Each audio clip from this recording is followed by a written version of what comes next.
क्या आपने कभी सोचा है कि कन्विक्टेड रेपिस्ट और मर्डरर जब जेल से छूटता है तो लोग क्या करते होंगे? गुस्सा करते हैं, प्रोटेस्ट करते हैं? अजी नहीं, हमारे यहाँ देश में एक रेपिस्ट के छूटने पर लोग खुशियां मनाते हैं और शर्म की बात यह है कि इस जश्न में हमारे नेता, मंत्री और यहाँ तक कि कुछ महिलाएं भी शामिल होती हैं। अगर कल को आपके साथ कुछ गलत होता है और सामने वाला बहुत ही बड़ा बाहुबली नेता हो, तो क्या आपको लगता है कि आपको इंसाफ मिल पाएगा? एक सेकंड के लिए रुकिए और जरूर सोचिएगा। 2017 में उन्नाव की एक 17 साल की लड़की के साथ भी यही हुआ था और उसने सोचा कि कानून उसकी मदद करेगा, लेकिन बदले में इस अंधे सिस्टम ने उसके पिता को बेरहमी से मार डाला, उसकी मौसी और चाची को एक ट्रक से एक्सीडेंट में मरवा दिया गया और उस बाहुबली एमएलए कुलदीप सिंह सेंगर को बचाने की पूरी कोशिश की गई। ये उस नेता की कहानी है जिसका खौफ इतना था कि सरकारें उसके सामने झुकती थी और पुलिस उसकी जेब में रहती थी। एक आम लड़की को इंसाफ के लिए अपना पूरा परिवार गंवाना पड़ा और सीएम आवास के बाहर आत्मदाह करने की कोशिश करनी पड़ी। वीडियो को अंत तक जरूर देखिएगा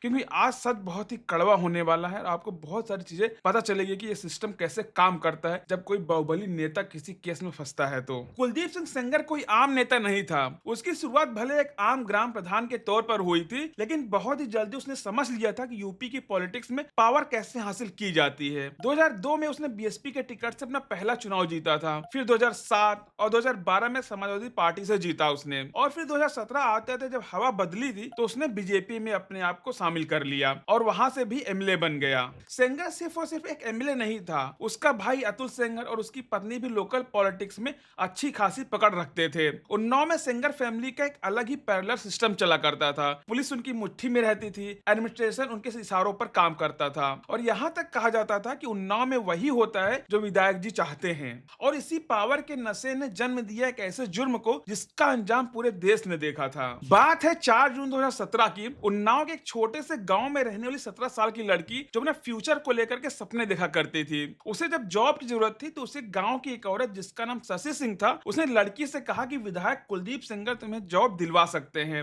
तो शशि उस लड़की को सेंगर के घर ले जाती है। अब घर के पिछले हिस्से में जहां कोई सिक्योरिटी गार्ड नहीं था, कोई कैमरा नहीं था, उस मासूम सी बच्ची को ले जाया जाता है वहां पर, और वहां जो हुआ वो इंसानियत को शर्मसार करने वाला था। कुलदीप सिंह सेंगर ने उसके साथ बलात्कार किया। जब लड़की ने इसका विरोध करना चाहा तो उसे जान से मार देने की धमकी दी गई और यह भी कहा गया कि अगर किसी को कुछ भी बताया तो तुम्हें और तुम्हारे पूरे परिवार को मार दिया जाएगा। सोचिए उस 17 साल की लड़की के दिमाग पर क्या बीती होगी। उसने शुरू में डर के मारे किसी को कुछ नहीं बताया, पर उसने जब हिम्मत जुटाई तो ये बात अपने चाचा और फिर अपने माँ बाप को बताई। परिवार पुलिस के पास गया, एफआईआर दर्ज करवानी चाहिए, पर यहाँ एंट्री होती है हमारे करप्ट सिस्टम की। पुलिस ने एमएलए के डर से एफआईआर दर्ज करने से साफ मना कर दिया और यह सिलसिला पूरे 1 साल तक चलता रहा। वो परिवार दर दर की ठोकरें खाता रहा। चीफ मिनिस्टर से लेकर प्राइम मिनिस्टर तक लेटर लिखे गए, पर कोई भी सुनने वाला नहीं था उस परिवार की। फिर समय आता है अप्रैल 2018। अब परिवार तो चुपचाप बैठने वाला था नहीं, वो कभी यहाँ जाता था, वो कभी वहां जाता था और ये बात सेंगर को बर्दाश्त नहीं हुई।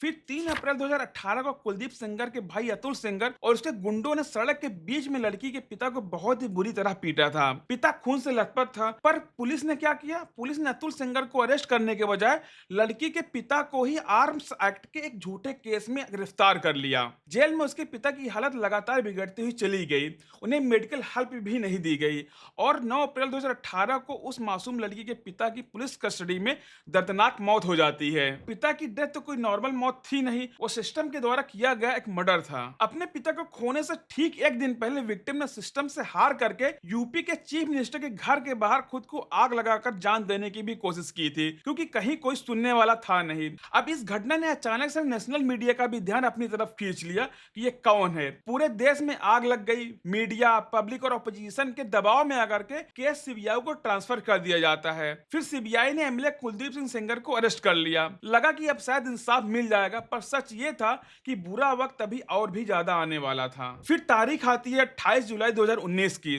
लड़की, उसके लॉयर, उसकी चाची और मौसी एक कार से अपने चाचा से मिलने रायबरेली जेल जा रहे थे। रास्ते में एक ओवर स्पीडिंग ट्रक जिसकी नंबर प्लेट पर काला रंग पोता हुआ था, उसने रॉन्ग साइड से आकर के उनकी गाड़ी को बहुत ही जोरदार टक्कर मार दी। लड़की की चाची और मौसी की मौके पर ही मौत हो जाती है। विक्टिम और और उसका लॉयर मौत और जिंदगी के बीच में झूलने लगते हैं। और सबसे बड़ी बात, जो पुलिस सिक्योरिटी लड़कियों को दी गई थी वो भी उस दिन उनके साथ नहीं थी। और बहाना क्या बनाया गया था कि कार में जगह नहीं थी, इसलिए वो उनके साथ उस दिन नहीं गई। क्या ये सिर्फ और सिर्फ एक एक्सीडेंट था या चश्मदीद गवाहों को रास्ते से हटाने की एक साजिश भी थी? अब इस एक्सीडेंट के बाद सुप्रीम कोर्ट ऑफ इंडिया ने खुद केस को अपने हाथ में ले लिया। चीफ जस्टिस ऑफ इंडिया को लड़की का लिखा हुआ एक लेटर भी मिलता है जिसमें सेंगर से उस लड़की को खतरा बताया गया था। एससी ने तुरंत ऑर्डर दिया कि उन्नाव से जुड़े हुए सारे 5 केसेस यूपी से हटा करके दिल्ली की 30 हजारी कोर्ट में ट्रांसफर कर दिए जाएं। रोजाना सुनवाई हुई। फिर आता है फैसले का समय, दिसंबर 2019। दिल्ली की 30 हजारी कोर्ट ने अपना फैसला सुनाया। कुलदीप सिंह सेंगर को पॉक्सो एक्ट में और रेप के चार्जेस में आजीवन कारावास की सजा सुनाई जाती है। उसको अपनी आखिरी सांस तक जेल में ही रहना होगा। साथ ही 25 लाख रुपए का फाइन भी लगाया गया। उसके फिर कुछ महीने बाद 2020 में लड़की के पिता की मौत के केस में भी उसे दोषी पाया जाता है और उसका पॉलिटिकल करियर पूरी तरह से खत्म हो जाता है। बीजेपी भी उसे अपनी पार्टी से निकाल देती है। और फिर आता है 23 दिसंबर 2025 का दिन। दिल्ली हाई कोर्ट ने पॉक्सो एक्ट की एक टेक्निकलिटी के आधार पर कुलदीप सेंगर की उम्र कैद की सजा को टेम्परेरली सस्पेंड कर दिया और उसे बेल दे दी। और जैसे ही ये खबर बाहर आई,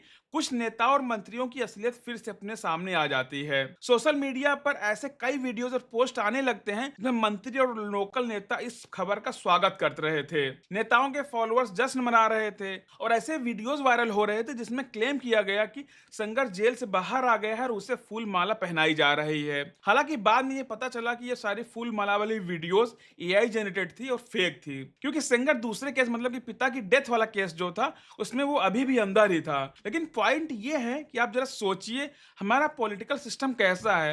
एक कोर्ट से सर्टिफाइड रेपिस्ट की बेल मिलने पर नेता उसके जश्न की वीडियोस बनवा रहे हैं, उसको सपोर्ट दिखा रहे हैं। ये होती है एक बाहुबली नेता की असली पावर, जिसने आम आदमी से पिस जाता है। पर इनकी खुशी ज्यादा देर तक नहीं रही। सीबीआई ने तुरंत सुप्रीम कोर्ट का दरवाजा खटखटाया। 19 दिसंबर 2025 को सुप्रीम कोर्ट ने कड़ी फटकार लगाते हुए दिल्ली हाई कोर्ट की दी हुई बेल पर सस्पेंशन मतलब की रोक लगा दी। सेंगर को बता दिया कि वो जेल में ही सड़ेगा अपने आखिरी सांस तक। ये केस सिर्फ और सिर्फ एक क्राइम स्टोरी नहीं है, ये आईना है हमारे सोसाइटी का, हमारे सिस्टम का। सोचो एक लड़की ने किस लेवल पर जाकर के लड़ाई लड़ी। उसने अपने पिता को खोया, अपनी मौसी अपनी चाची को खोया, खुद मौत के मुंह से वापस भी आई। सिस्टम ने उसे तोड़ने की पूरी कोशिश की पर वो टूटी नहीं। एक बाहुबली को जिसके आगे मिनिस्टर्स तक झुकते थे, उसने तिहाड़ जेल के छोटे से सेल में पहुंचा दिया। लॉ एंड ऑर्डर तब तक ही कमजोर है जब तक हम उसके आगे घुटने टेक देते हैं। आज सेंगर जेल में है क्योंकि एक बच्ची ने डरने से मना कर दिया था। लेकिन सवाल यह भी है कि आखिर जस्टिस पाने के लिए एक आम इंसान को इतनी बड़ी कीमत क्यों चुकानी पड़ती है? आपकी इस बारे में क्या राय है, मुझे कमेंट्स में जरूर बताइएगा। अगर आपको वीडियो अच्छा लगा हो तो अपने दोस्तों के साथ शेयर भी कर सकते हैं। ऐसे ही और वेल रिसर्च्ड कंटेंट के लिए चैनल को सब्सक्राइब जरूर करिएगा। मैं मिलता हूं अब आपसे अगले वीडियो में, तब तक के लिए अपना और अपनों का ख्याल रखिएगा। जय हिंद।